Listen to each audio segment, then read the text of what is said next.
ज़िक्र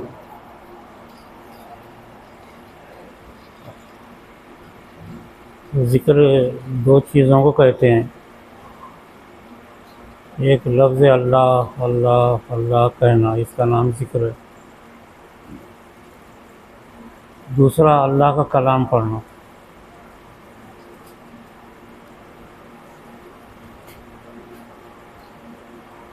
तो लोग अल्लाह अल्लाह तो कहने के लिए कोशिश करते हैं, लेकिन ज़िक्र की जो दूसरी किस्म है अल्लाह का कलाम,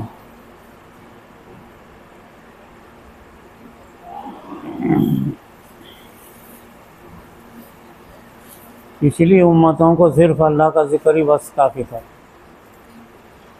1,24,000 नबियों का उम्मत के जो गुज़रे हैं वो सिर्फ अल्लाह का ज़िक्र करते थे, बस ला इलाहा इल्लल्लाह काफ़ी। इस उम्मत के लिए दो चीज़ों का नाम ज़िक्र है, एक अल्लाह का नाम भी लेना, दूसरा अल्लाह का कलाम कुरान करीम पढ़ना। ये दोनों को ज़िक्र कहते हैं, इसलिए कि अल्लाह तो अल्लाह की सिर्फ ज़ात का नाम है और कुरान ये अल्लाह की सिफ़त है। कुरान करीम अल्लाह की सिफ़त है, अल्लाह से अलग नहीं है कुरान करीम। यही आज गलतफ़हमी है, आम तौर से मुसलमान ये समझते हैं कि ठीक है अल्लाह की इबादत करेंगे लेकिन अल्लाह का कलाम पर तवज्जो नहीं होती।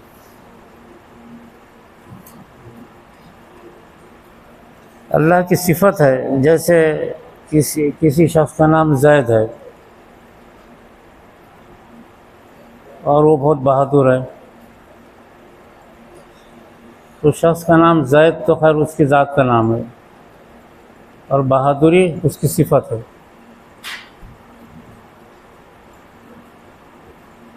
अल्लाह की ज़ात और अल्लाह की सिफ़त, ऐसे अल्लाह के जो है 99 नाम भी हैं, 99 सिफ़त भी हैं। तो अल्लाह की ज़ात और अल्लाह की सबसे बड़ी सिफ़त कुरान करीम है। इस वजह से अल्लाह जब से है और जब तक रहेगा, कुरान करीम भी जब से है, अल्लाह शुरू से है, शुरू अभी तक है, क़यामत तक रहेगा, क़यामत के बाद भी रहेगा। कुरान फ़ना होने वाली चीज़ नहीं है, ख़त्म होने वाली चीज़ नहीं है कुरान करीम।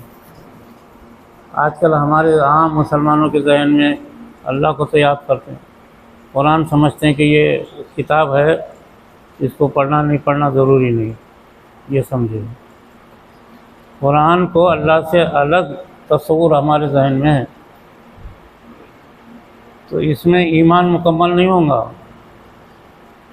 अल्लाह पे ईमान का मतलब ये है कि अल्लाह और अल्लाह की सिफ़त, और उसमें सबसे बड़ी सिफ़त कुरान करीम है।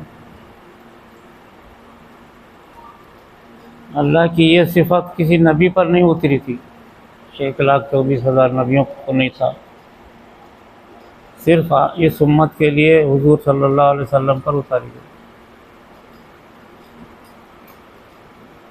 तो ये याद रखो, अल्लाह का ज़िक्र का मतलब अल्लाह का ज़िक्र, अल्लाह अल्लाह करना भी और उसकी सबसे बड़ी सिफ़त कुरान करीम को पढ़ना भी, दोनों चीज़ों का नाम ज़िक्र है और इससे आम मुसलमान महरूम है। आम मुसलमानों के पास कुरान करीम एक किताब है जो अलग रखी हुई है, महराबों में रखी हुई है, कभी पढ़ना है पढ़ो, नहीं पढ़ना है मत पढ़ो, ये समझते हैं। ऐसा नहीं है, जैसे अल्लाह की इबादत ज़रूरी है ऐसे उसकी किताब पढ़ना भी ज़रूरी है। अल्लाह अल्लाह करना भी इबादत है, अल्लाह का कलाम पढ़ना भी इबादत है, दोनों चीज़ों का नाम इबादत है। ये आम तस्वुर है, आम, बल्कि अहले इल्म उलमा भी इस बात को नहीं समझते, कुरान करीम की अहमियत को समझते नहीं। कुरान करीम एक बाहर की चीज़ समझ रहे हैं, ये अल्लाह की ज़ात के अंदर की चीज़ है कुरान। पहली दुनिया में गुमराही यही फैली हुई आज कि अल्लाह को तो सब मान रहे हैं, अल्लाह की इबादत करना समझ रहे हैं, लेकिन अल्लाह का कलाम पढ़ना नहीं चाह रहे। ये सबसे पहले उम्मत में आम गुमराही यही फैली।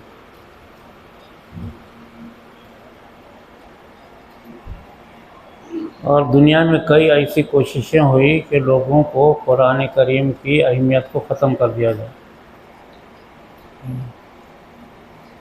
इसमें कई बड़े बड़े उम्मत के बड़े बड़े खुलफा मेहनत की और उन्होंने ये दुनिया को मुसलमानों को बावर करने की कोशिश की कि कुरान करीम अल्लाह की सिफत नहीं है, बल्कि ये अल्लाह की किताब है, फना होने वाली है, ख़त्म हो जाएगी, ख़त्म नहीं होगी। इस वजह से इमाम अहमद इब्न हम्बल को खलीफा वक्त ने उस ज़माने में ऐसे कुछ लोग पैदा हुए जिन्होंने कुरान की अहमियत नहीं समझा। इमाम बाद में खलीफा वक्त को बावर कराया कि आज ये बात कौम में मुसलमानों में चलाई जाए कि अल्लाह की सिफत, अल्लाह तो हमेशा है लेकिन कुरान हमेशा नहीं और ख़त्म होने वाली है।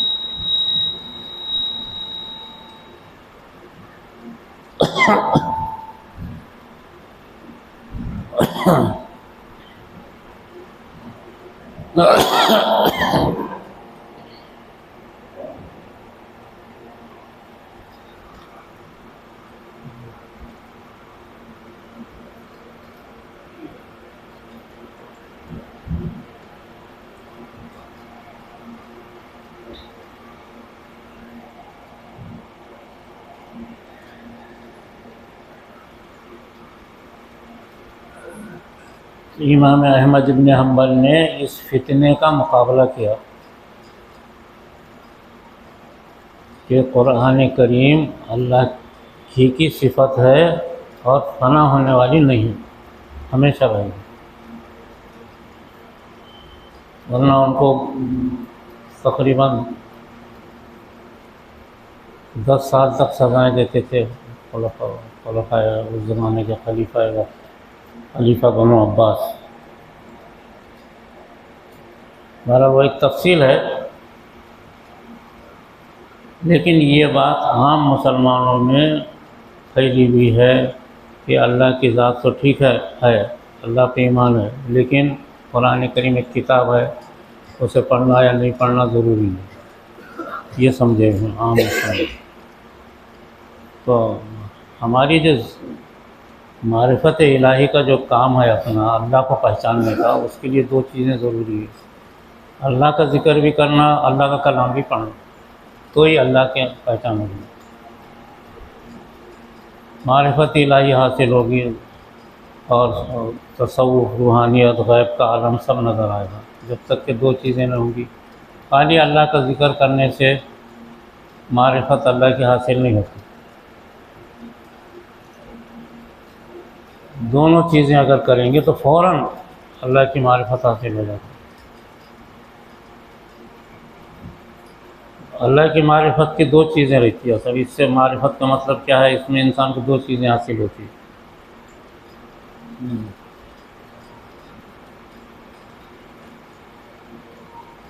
एक चीज़ इसमें इंसान को जो हासिल होती है वो बहुत अहम चीज़ है।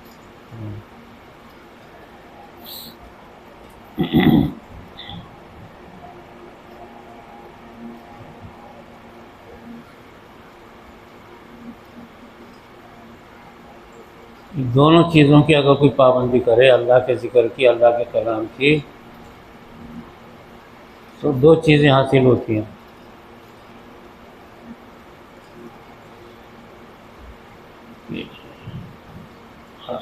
कि उसमें दूसरी चीज़ क्या होती इंसान को हासिल होती है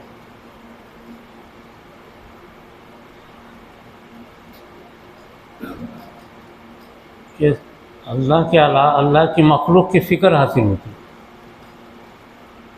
अल्लाह की मखलूक की फ़िक्र,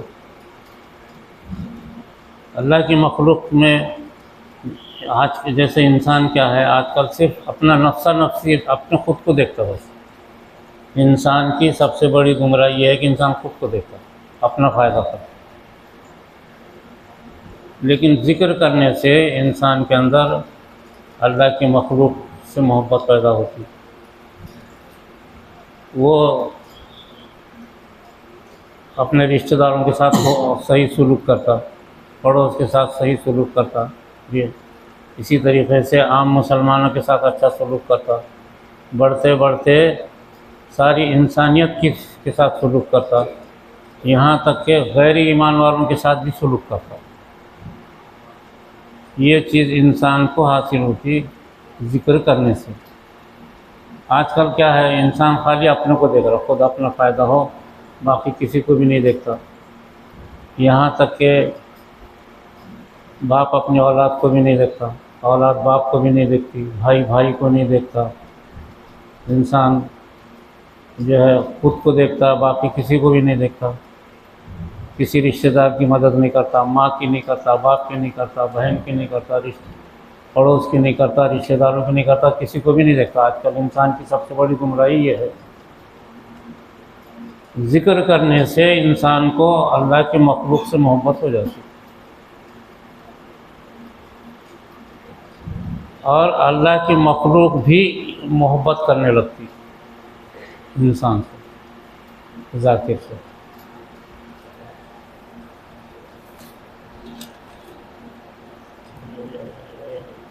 एक मरतबा एक नौजवान ने फ़ोन करा कि हम ज़िक्र कर रहे थे, तो ज़िक्र में आंखें बंद रही थी, बंद थी। उसने देखा कि कई शेर आ गए और इधर उधर खड़े हो गए। वो घबराया, लेकिन कुछ ही देर के बाद उसको सुकून हो गया। वो आके खड़े हो गए, उन्होंने कुछ भी नहीं किया, इसको देखे, कुछ देर इसका ज़िक्र सुने और फिर चले गए। तो ज़िक्र करने से जहाँ अपने दिल में मखलूक की मोहब्बत आती है, तो मखलूक के दिल में अपनी मोहब्बत आती है।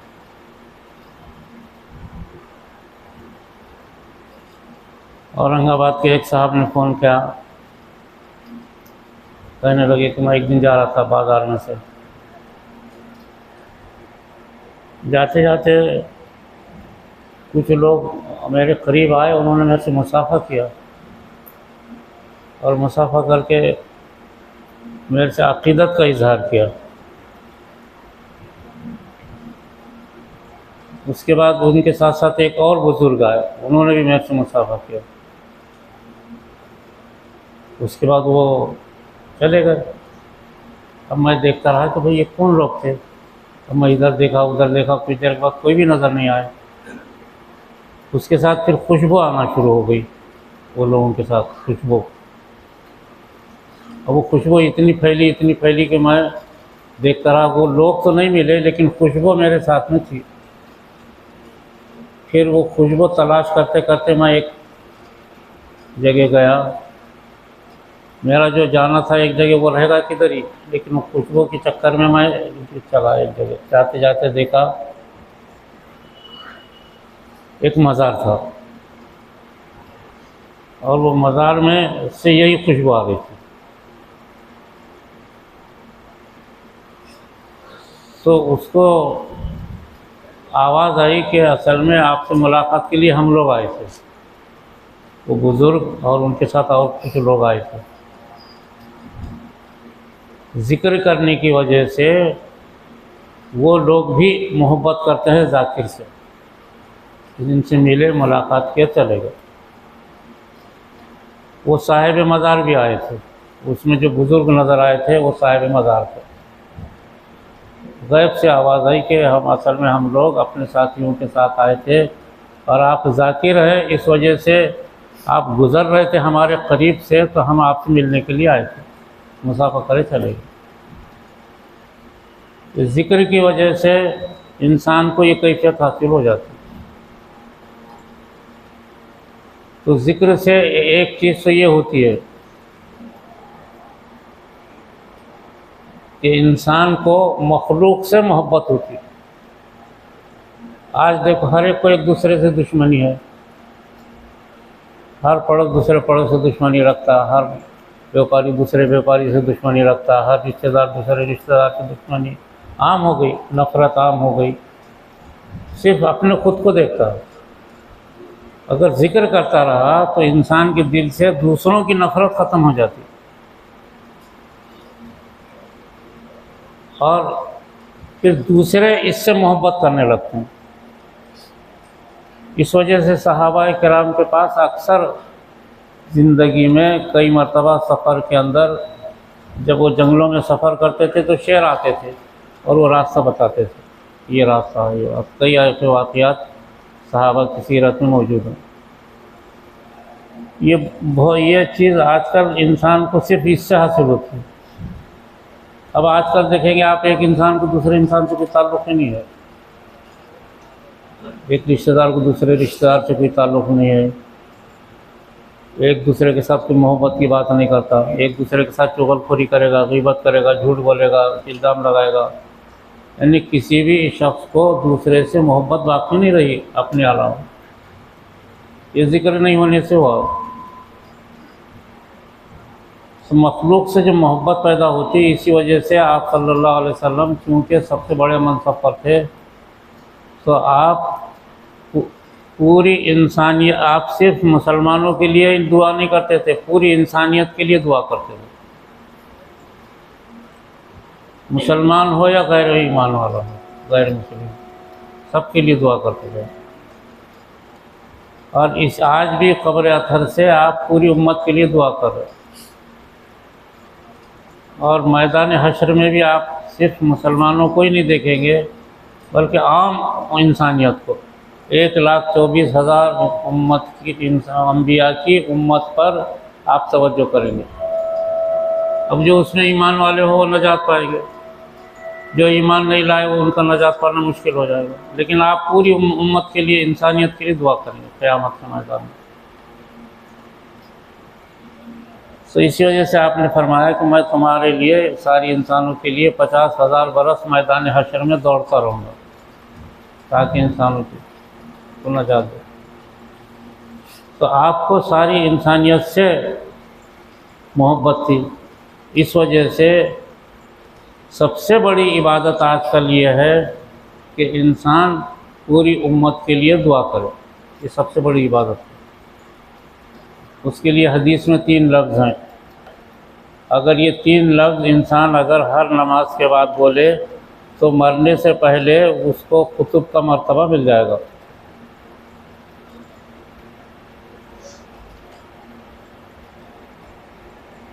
अल्लाहुम्मा अस्लिह उम्मत मुहम्मदिन सल्लल्लाहु अलैहि वसल्लम, अस्लिह वरना अस्लिह, यानी या अल्लाह उम्मत की इस्लाह फरमा। अब लाखों लोग गुमराह हैं मुसलमानों में, तो उनके लिए दुआ है ये, या अल्लाह उम्मत की इस्लाह फरमा। फिर इसके बावजूद भी जो गुनाहगार रह गए, अल्लाहुम्मा मग़फ़िर, या अल्लाह मग़फ़िरत, माफ़ कर दे उम्मत को जो गुनाहगार हैं। तीसरा एक जुमला है, अल्लाहुम्मा रहम, या अल्लाह आखिर में ये दुआ करना कि या अल्लाह रहम कर उम्मत मुहम्मदिया पर। तो इस्लाह उम्मत की कर दे, उम्मत की मग़फ़िरत कर दे, उम्मत की पर रहम फरमा। ये 3 चीज़ें, अगर ये 3 चीज़ें हर नमाज के बाद अगर कोई बोले ये जुमला, तो अल्लाह ताला उसको उसकी मौत नहीं आएगी जब तक कि अल्लाह ताला उसको कुतुब का मर्तबा नहीं देंगे। क्यों? इसलिए कि सारी उम्मत की मोहब्बत, सारी उम्मत के लिए दुआएं सबसे बेहतरीन अमल है आज इंसान के लिए। तो ज़िक्र का ये फ़ायदा है कि सारी मखलूक से मोहब्बत पैदा होती है और सारी मखलूक हमसे मोहब्बत करती है। इस वजह से 10 साल मदीने मुनव्वरा में जो ज़िक्र हुआ और कुरान पढ़ा गया, मदीने में पढ़ा गया, दुनिया में कहीं नहीं था, सिर्फ मदीने मुनव्वरा में ही सहाबा रहते थे। आप जब तक दुनिया में रहे, मदीने में ही रहे, तो सारे सहाबा वहीं रहते थे। तो तमाम सहाबा रोज़ाना ज़िक्र भी करते थे, कुरान भी पढ़ते थे, इसका असर ऐसा हुआ कि पूरी दुनिया की इंसानियत आपके इंतकाल के बाद, आपके विसाल के बाद सारी इंसानियत के दिल में मोहब्बत पैदा हो गई खुद ब खुद। और हज़ारों कौमें आती थी, ईमान ला के जाती थी,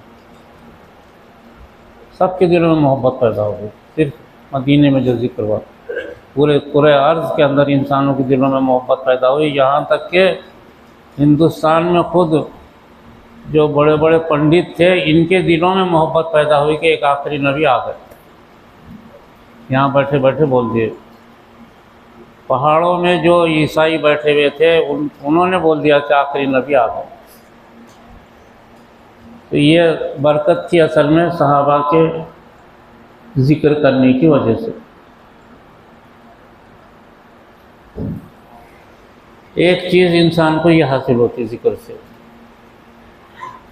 दूसरी एक चीज़ और हासिल होती ज़िक्र करने से। आलम गैब इंसान को नज़र आता है। आलम गैब बहुत बड़ा आलम है। उसमें सबसे पहला आलम आलम बरज़ख है। ये कब्रिस्तान जो है ये आलम बरज़ख से मुताल्लिक़ है। आलम बरज़ख बोले तो एक बहुत बड़ा आलम, एक दुनिया है। वो ज़मीन के नीचे से लेके आसमान तक और मशरिक़ से मगरिब तक फैला हुआ है। लतीफ़ है, वो नज़र नहीं आता। जैसे हवा है, हवा पूरी दुनिया में फैली हुई है, ऐसे आलम बरज़ख फैला हुआ है। जो भी दुनिया से जाता है वहाँ रहता, इंसान, जानवर, परिंदे, चरिंदे, जो भी यहाँ से जा रहा है उसमें रहता। जो भी औलिया अल्लाह यहाँ से जाते हैं उसमें रहते। जो भी अम्बिया यहाँ से गए आलम बरज़ख में है, सब आलम बरज़ख में उनके में। तो ये एक पहला आलम है। इसके अलावा बहुत और हज़ारों आलम है अल्लाह के, जिसमें से जन्नत एक आलम है, जहन्नम एक आलम है। आलम बरज़ख के अलावा जन्नत, जहन्नम, अर्श एक आलम है, कुर्सी एक आलम है। हर आलम इतना बड़ा बड़ा है कि जिसकी कोई हिसाब ही नहीं कर सकता। और ये सारे आलम से बड़ा अर्श इलाही है। तो अर्श इलाही इतना बड़ा है, अगर सारे आलम जैसे किसी मैदान में एक अंगूठी डाल दें तो मैदान के मुकाबले में अंगूठी की क्या अहमियत है, ऐसे ही सारे आलम अर्श इलाही के सामने ऐसे है, कोई हैसियत नहीं उनकी, एक अंगूठी की हैसियत है। तो ये आलम गैब इंसान को खुलना, नज़र आना। आपके ज़िक्र से आपको दुनिया में या नींद में, जागते में या नींद में, दोनों में आपको आलम गैब नज़र आना, समझना कि आपका ज़िक्र सही चल रहा। ये सही तसव्वुफ़ है, सही मारिफत ये है। अभी कुछ दिन पहले औरंगाबाद से एक नौजवान ने फ़ोन किया, बहुत ज़ाकिर है, ज़िक्र करता। तो वो घबरा के फ़ोन किया कि उसने कहा कि मैंने ख्वाब देखा रात में, ख्वाब में मेरी मौत वाक़ हो गई। वो कह रहा, फिर लोगों ने मुझे नहलाया धुलाया, ख्वाब में मैं सब देख रहा हूँ। फिर मुझे ले जा कर के कब्र में उतारा, मैं देख रहा हूँ। उसके बाद कब्र में उतार करके लोग चले गए, मैं देख रहा हूँ। कब्र जो लोग दफन करके चले गए उनको भी इन मरने वाला देखता है। हर मैयत जाने वालों को भी देखती है। वो देख रहा हूँ। कुछ देर के बाद मुनकिर नकीर आए, वो मैं देख रहा हूँ। मुनकिर नकीर ने मुझसे सवाल जवाब किए, वो भी मैं देख रहा हूँ। मैंने उनके जवाबात भी दिया। उसके बाद वो मुनकिर नकीर मुझसे बात करके चले गए। फिर एक बड़े बड़े दरवाज़े खोल दिए उन्होंने, जैसे हदीस में है ना कि जन्नत के दरवाज़े खुल जाते हैं, तो उसमें से जन्नत नज़र आ रही थी। ये देख रहा हूँ मैं, बस इतना देखा मैं। उसके बाद मेरी नींद होशियार हो गई। अब वो घबरा के फ़ोन किया कि क्या मैं मर जाऊँगा, ऐसा समझा उसने कि शायद मेरी मौत हो, आपको होने वाली। वो नौजवान है अभी भी औरंगाबाद में। समझे? तो मैंने उसको बोला, भाई ये तुमने जो ख्वाब देखा है बहुत अच्छा ख्वाब है, इससे कोई तुम्हारी मौत की अलामत नहीं है ये, बल्कि अल्लाह ताला ने तुमको आलम बरज़ख कैसा रहता है, खबर कैसी रहती है, वो तुमको अपनी आँखों से बताया, ताकि तुम्हारा ईमान यकीन बढ़े। ये मत समझो कि इससे कोई तुम्हारी मौत होने वाली है। तो वो इस कदर खुश हुआ, अभी उसका फ़ोन दोबारा आया था वो आज आने वाला था, नहीं आया वो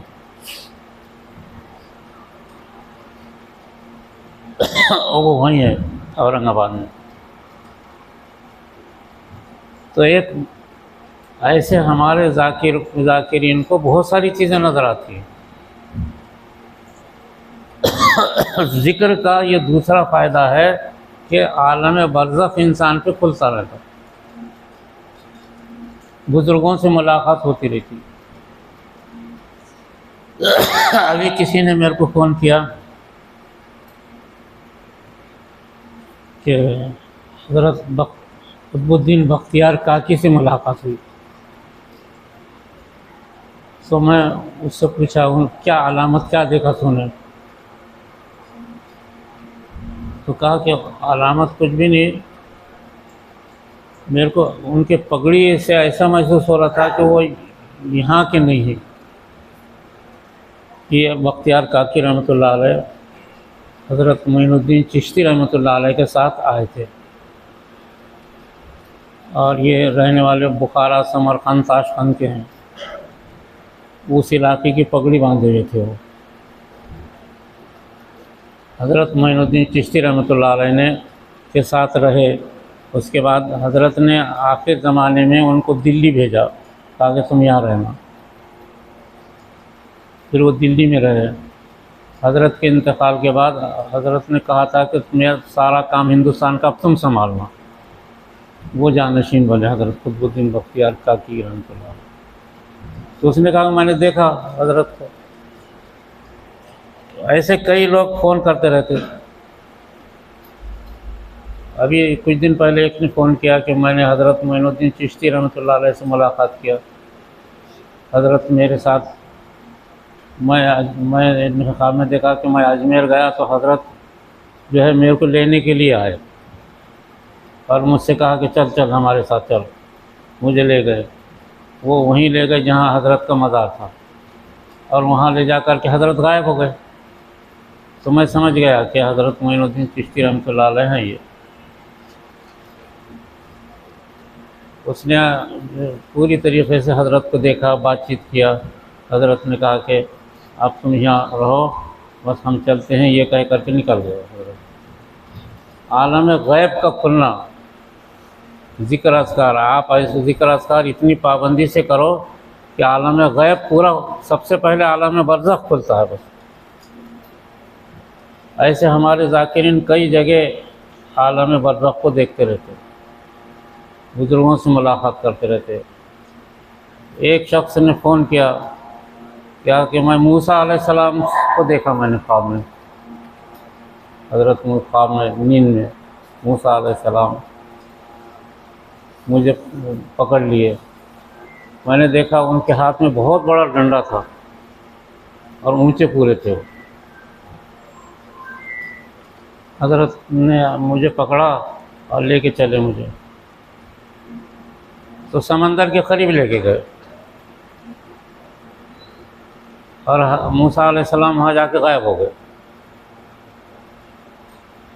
सब वो मुझसे कहने लगा कि मुझे समंदर के पास क्यों ले गए, क्या बात थी? कहा कि तुमको तो, मैं बोला कि तुमको तो मालूम है ना कि हज़रत मूसा अलैहिस्सलाम ने फ़िरौन को गर्क कर दिया समंदर में। वो समंदर अल्लाह ने तुमको बताया कि ये समंदर था। उन्होंने ला के तुमको समंदर बताया, यानी फ़िरौन को यहाँ गर्क कर दिया।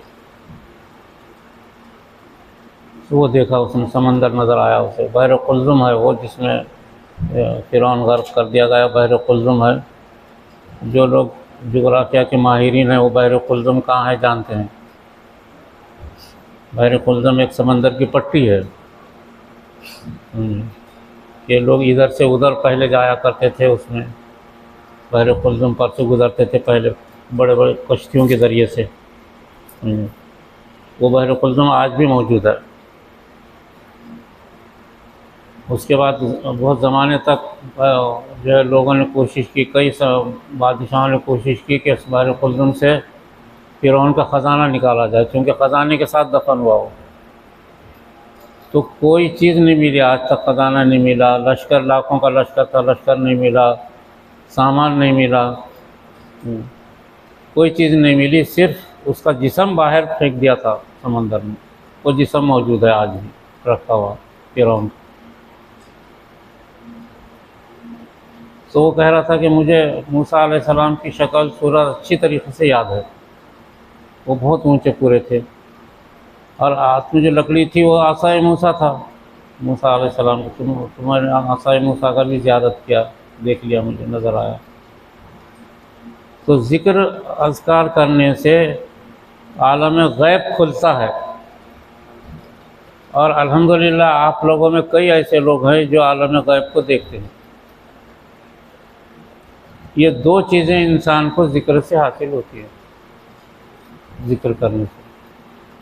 इससे बेहतर दुनिया में और क्या नेमत है इंसान को कि ज़िक्र करने से इंसान को सारी मखलूक से मोहब्बत हो जाए और सारी मखलूक उससे मोहब्बत करने लगे। इससे बेहतर और क्या है इंसान को हासिल होती है। इसी वजह से हदीसों में आता है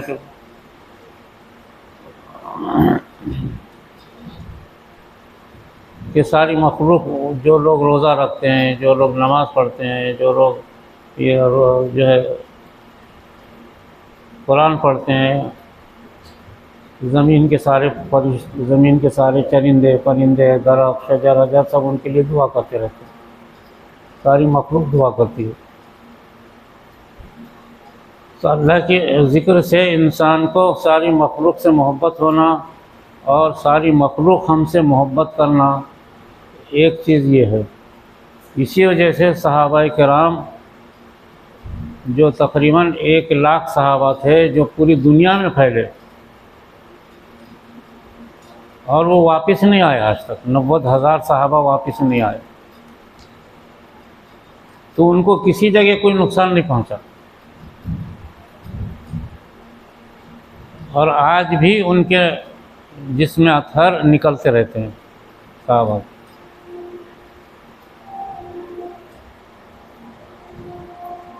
कोई मखलूक उनको नुकसान नहीं पहुंचा सकी, ज़मीनों में आज तक महफूज हैं वो। और इसी तरीक़े से सहाबाए किराम को चूँकि पूरी मखलूक से मोहब्बत हो गई थी, पूरे दुनिया में फैल गए वो। कोई जज़ीरा ऐसा नहीं है जहाँ पे सहाबा ना गए हों, कोई मुल्क ऐसा नहीं है जहाँ पे सहाबा नहीं गए, पहुँच गए सहाबा। कई सहाबा तो तख्तों को समंदर में डाला और उस पर बैठ गए, और जो जिसका इरादा किया कि फ़लाँ मुल्क जाना है, वो तख्ता बराबर उस मुल्क चलता रहा और कुछ दिनों में जाके वहाँ पहुँच गए। इस तरीक़े से कोई मखलूक नुकसान नहीं पहुँचा सकी। तारिक़ इब्न ज़ियाद ने इसी वजह से 6 कश्तियाँ बनाई, 7 कश्तियाँ बनाई, 7, और हर कश्ती में 1000 फौज को सवार किया। 7 कश्तियों में 7000 का लश्कर सवार करके बस निकल गए अल्लाह के नाम पे। स्पेन जिसको अंदलुस कहते हैं, वो एक जज़ीरा है, वो आज भी जज़ीरा ही है। और वहाँ जा कर के उन्होंने अपनी कश्तियों को जला दिया,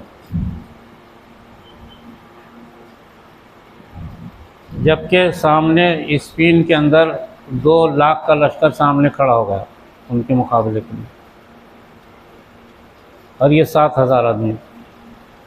तो कश्तियों को जला दिया इन्होंने। और ये ऐलान किया कि हमको वापस लौटना नहीं है, हमको यहीं रहना है। चुनांचे 2000 लश्कर से मुकाबला किया, 7000 आदमियों ने 2 लाख लश्कर से मुकाबला किया, कामयाब हो गए और स्पेन पर अपना कब्ज़ा जमाया। 1000 बरस वहाँ हुकूमत करते रहे, 900 साल हुकूमत की वहाँ पर। वहाँ से मुसलमान ख़त्म हो गए सिर्फ़ एक वजह से कि ज़िक्र अल्लाह का और कुरान छोड़ दिया था मुसलमानों ने। अल्लाह का ज़िक्र भी छोड़ दिया, कुरान भी छोड़ दिया। नतीजा ये हो गया कि अल्लाह ने वहाँ से खाली करा दिया मुसलमानों को। तो ज़िक्र ऐसी बरकत है असल में, इसी वजह से सहाबाए किराम या उसके बाद औलिया अल्लाह जो हिंदुस्तान में आए तो यहाँ उन्होंने अपने मज़ार बनाए और ऐसे बनाए कि वो आज भी ख़बरों से उनके ज़िक्र की आवाज़ आती है। कई ख़बरों से उनके ज़िक्र की आवाज़ आती है। और ये ज़िक्र जहरी जो है, जो हम करते हैं, ये पूरी दुनिया में सहाबा के बाद औलिया अल्लाह करते रहे तो पूरी दुनिया में फैल गए। हमारे हिंदुस्तान के अंदर ये ज़िक्र जहरी हज़रत मोइनुद्दीन चिश्ती रहमतुल्लाह अलैह ने चलाया, पूरे मुल्क में फैल गया, पूरी दुनिया में। तो हज़ारों औलिया अल्लाह आकर के पूरे मुल्क में उन्होंने अपना ठिकाना जमाया और लाखों इंसानों को ईमान दिया ज़िक्र के ज़रिए। ये ज़िक्र जहरी से ईमान बहुत ताकत से फैलता है, दीन फैलता है और कुफ्र कमज़ोर होता है, बुराइयाँ बीमारियाँ हट जाती हैं इसके ज़रिए से। उमूमी जो बीमारियाँ फैलती हैं ये ज़िक्र जहरी से हटती हैं। ज़िक्र जहरी में जो है, इसमें ला इलाहा इल्लल्लाह पूरा आया हुआ है। ला इलाहा इल्लल्लाह ये दीन का मदार है। ला इलाहा इल्लल्लाह ज़िक्र भी है, ला इलाहा इल्लल्लाह कुरान में भी है 50 जगह। दोनों चीज़ें इस ज़िक्र में जमा हो जाती हैं, अल्लाह का ज़िक्र भी और अल्लाह का कलाम भी। ला इलाहा इल्लल्लाह कुरान में कई जगह है और कुरान करीम का खुलासा है ला इलाहा इल्लल्लाह। और इसी तरीक़े से अल्लाह का ज़िक्र भी यही है। हदीस में फरमाया ला इलाहा इल्लल्लाह क़ूलू ला इलाहा इल्लल्लाह तुफ़्लिहू, तुम ला इलाहा इल्लल्लाह कहते रहो कामयाब हो जाओगे। तो ला इलाहा इल्लल्लाह ज़िक्र भी है, कुरान भी है, दोनों चीज़ें जमा हैं। इस वजह से ज़िक्र जहरी दुनिया का कामयाब तरीन ज़िक्र है और अपने सिलसिले में खुसूसन ख़ास तौर से पूरे हिंदुस्तान में चलाया गया। औलिया अल्लाह करते हैं आज भी। हमारे इलाक़ों में जो खुलदाबाद से ज़िक्र जहरी चला दक्कन के अंदर, वो मकाम आज भी मौजूद है जहाँ हज़रत मुंतजिबुद्दीन ज़रज़री ज़रबख्श ज़िक्र जहरी करते थे। उसकी वजह से दक्कन में सारी बुत परस्ती मिट गई और दीन और ईमान फैल गया दक्कन के अंदर। तकरीबन 800 बरस से 700 साल के अंदर अंदर पूरे इलाक़ों में दीन फैल गया। एक ज़माने में इस जनूबी हिंद के अंदर हर जगह बुत परस्ती आम थी, गुमराही आम थी, दीन और ईमान बाकी नहीं था। सहाबा के ज़रिए से जो ईमान आया था वो सिर्फ अतराफ़ में था, अंदर कुछ भी नहीं था। हज़रत मोइनुद्दीन चिश्ती रहमतुल्लाह अलैह ने ज़िक्र और कुरान के ज़रिए से पूरे हिंदुस्तान को दीन और ईमान से मुनव्वर कर दिया। तो ये हम ज़िक्र जहरी करते हैं। तो ये ज़िक्र से 2 फ़ायदे होते हैं, याद रखो। आप ज़िक्र करो, कई लोग आपसे मोहब्बत करेंगे। कई लोग बताते कि हमारे ख़ानदान में झगड़े होते थे, बहुत झगड़े। सिर्फ एक नौजवान वहाँ ज़िक्र शुरू किया उसने, वो फार्मेसी पढ़ता था, वो यहाँ आता भी है कभी कभी। उसने जो ज़िक्र शुरू किया तो उसने 6 महीने के बाद बताया कि हमारा पूरे गांव के अंदर हमारे ख़ानदानी जो झगड़े थे, आज मीटिंग हुई और सब ने ये तय किया कि हम आपस में अब कोई झगड़ा नहीं करेंगे, जो एक दूसरे से मिल करके काम चलाएंगे।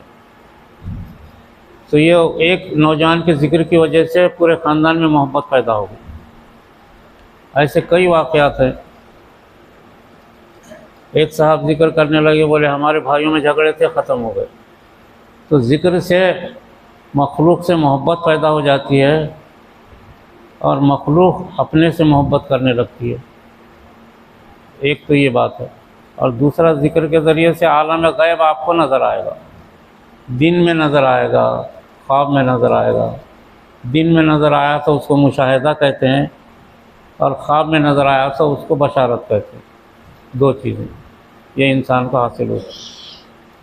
इसके अलावा तीसरी चीज़ हासिल होती कश्फ, जिसको बोलते कश्फ। उस पर वो खुद ब खुद हासिल होती है, वो कोई ख़ास बात नहीं है। कश्फ यानी कल क्या होने वाला है, या ये धंधा मैं कर रहा हूँ इसमें फ़ायदा होगा या नहीं होगा, ये घर बना रहा हूँ मुझे नुकसान देगा या नफ़ा देगा, ये गाड़ी मैं ले रहा हूँ इसे नुकसान देगी या नफ़ा होगा, इसके बारे में कोई चीज़ मालूम। इंसान के दिल में खुद ब खुद बात आएगी। कश्फ, उसको कश्फ कहते हैं। कश्फ, काफ शीन पे कश्फ। कभी कभी कल क्या होने वाला है वो भी मालूम हो जाएगा, कभी कभी धंधे में नुकसान होगा या नफ़ा होगा इससे भी मालूम होगा। हर चीज़ का पता चलता इंसान के दिल में उतर जाती बात और इंसान को उससे सुकून मिलता, बस इतना है। तो ये दो बातें मैं आज बताया। इसके अलावा अब आगे सबक जो है बहुत मुजाहिदे का है। मुजाहिदा करके कोई भी चीज़ हासिल करना, 40 किसी भी मकसद के लिए 40 दिन का मुजाहिदा करोगे तो हासिल हो जाएगा। वो 40 दिन का मुजाहिदे के सब शराइत लिखे हुए हैं आगे, 8 शराइत हैं। वो 8 शराइत तो अभी आपने उसका पहली शर्त सुन लिया, वज़ू करना, वज़ू से रहना। तो 8 शराइत के साथ अगर कोई 40 दिन मुजाहिदा करे तो जो चीज़ हासिल करना चाहते हैं इंसान को हासिल हो जाएगी। बहुत सारे बादशाह दुनिया में मुल्कों को फ़तह करने के लिए निकलते थे तो यही मुजाहिदा करते थे 40 दिन का, और उसके बाद अपना लश्कर लेके निकलते मुल्क फ़तह हो जाता था। दुनिया में फतूहात जो है 1000 बरस तक चली फतूहात। हमारे सैकड़ों बादशाह जो है यही ज़िक्र करते थे और कुरान की तिलावत करते थे तो मुल्क फ़तह हो जाते थे। 1200 साल तक दुनिया में हमारी हुकूमत थी, पूरी दुनिया पे 1200 साल तक। 1250 साल के बाद उम्मत में ज़वाल आना शुरू हुआ, और ज़वाल का सबब ये हुआ कि मुसलमान रफ्ता रफ्ता कुरान छोड़ते गए और अल्लाह का ज़िक्र छोड़ते गए। आज 99% मुसलमान कुरान छोड़े हुए हैं, 99%, और अल्लाह का ज़िक्र भी छोड़े हुए हैं। इबादत करने से अल्लाह का हक़ अदा नहीं होगा। इबादत करना, नमाज रोज़ा हज करना ये ग़ुलामी है, करना ही करना है। नहीं करेंगे तो मार खाएंगे, करेंगे तो इसका सवाब क़यामत में मिलेगा। लेकिन ज़िक्र और कुरान की तिलावत का असर आज से शुरू हो जाता है। आज से इंसान को फ़ायदा होना शुरू होता है, विलायत के मर्तबे इंसान पर हासिल हो जाते हैं। इंशाअल्लाह अब ज़िक्र जारी होगा।